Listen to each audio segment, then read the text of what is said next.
thrown around a lot, and what ends up happening is it gets watered down. This woman, our next guest, is somebody that epitomizes, I think, strength, I think courage, tenacity, and also a spirit of loving life that we who are not afflicted with diseases that make us very sick often take for granted. She is Tara Hegger. She's a St. Louisan, born and raised, and she's also a woman who is afflicted with a disease called von Hippel-Lindau disease. Now, if any of you heard that name or it sounds familiar, Tara was the subject of a couple of articles by Bill McClellan of the St. Louis Post-Dispatch, writing about a situation that Tara has found herself in. She is ill. She has, because of the progression of her disease, been confined now to a wheelchair as quadriplegic, and she finds herself a woman in great need, a young woman in great need. She's only 31, and also having a difficult time staying in town to get those needs met, in large measure because of bureaucracy, for lack of a better word. Maybe you could say it's greed, for another word. But she finds herself staring at the possibility and the probably not too distant future of being evicted from her current place of long-term care in Creve Coeur at Kindred Hospital on the campus of St. John's, or Mercy, and sent to out of state, to Iowa. And do we have Tara on the line? I'm here. Tara, hi. Tara Hegger, welcome to the Big 550 KTRS. Good morning. I know so much about you that I don't want to give up your entire biography because I think it's better said by you. But I want the audience to get a little bit of feel for not just the situation you're in, but really what you've been dealing with medically. Can you tell the audience what von Hippel-Lindau disease is and how you found out that you were going to be able, or how you contracted it? Sure. I'm going to apologize first of all, because my speech is a little bit on the weaker side, so if you have any trouble hearing me. Okay. Can you hear me a little better now? Oh, yeah, I can hear you great. Okay. Okay, so basically, VHL, or von Hippel-Lindau, is a disease that causes tumors of the brainstem, the spinal cord, the stomach, like the kidneys, the pancreas, and the liver.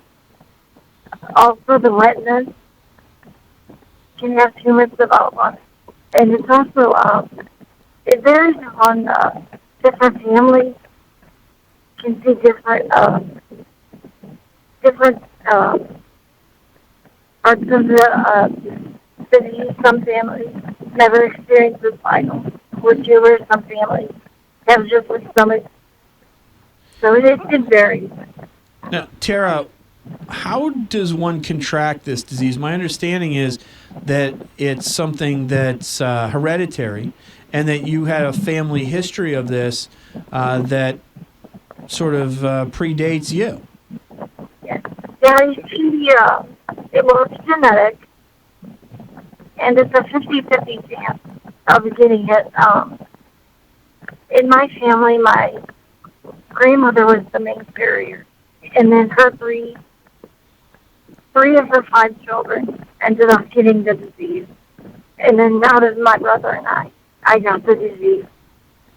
So sort of like Huntington's disease, that there's a carrier and then you have sort of a 50-50 shot at it. And you contracted it, but your brother did not. Exactly. But doesn't everybody carry? I mean, is this something that every person, don't they have some trait or something of this, and there's a problem with a suppression agent or some sort of I guess protein or something where it's not like you contract it. Doesn't everybody sort of have this potentially? In the family, I'm not a scientist.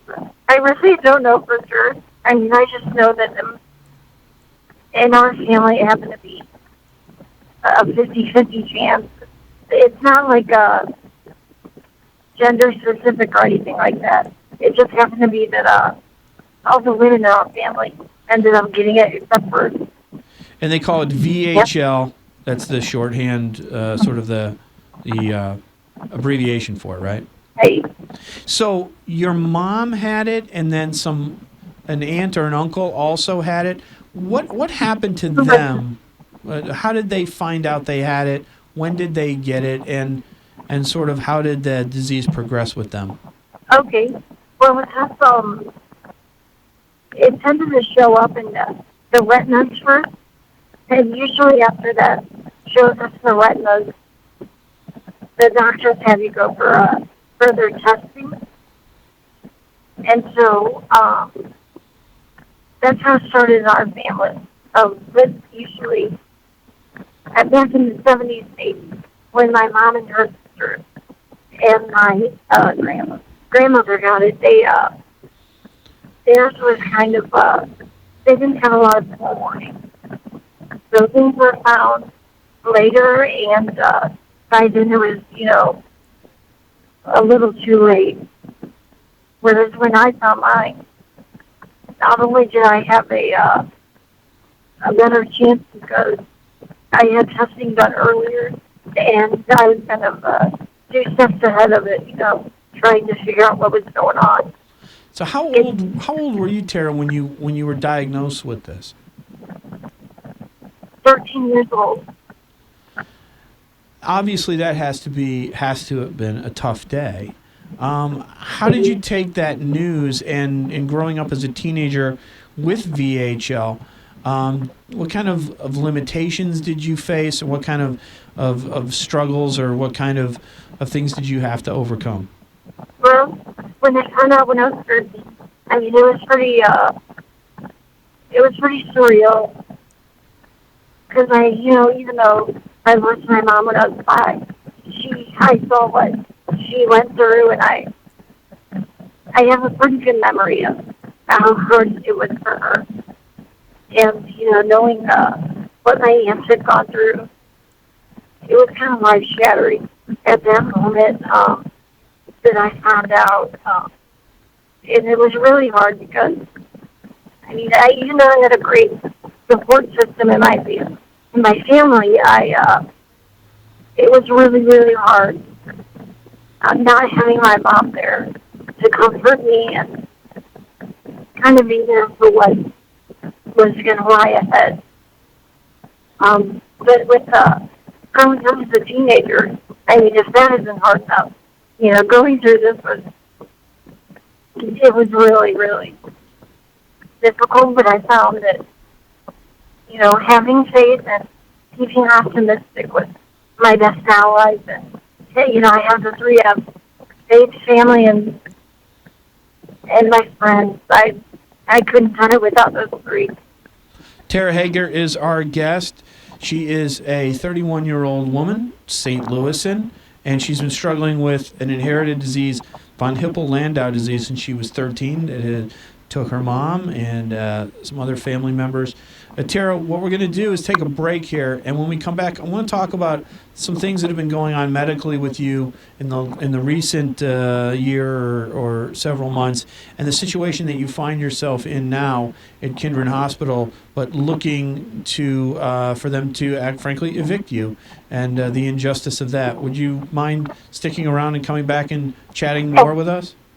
Sure. Tara Hegger.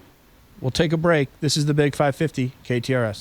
This is McGraw Live on KPLR 11.2, STLtoday.com, and the Big 550 KTRS.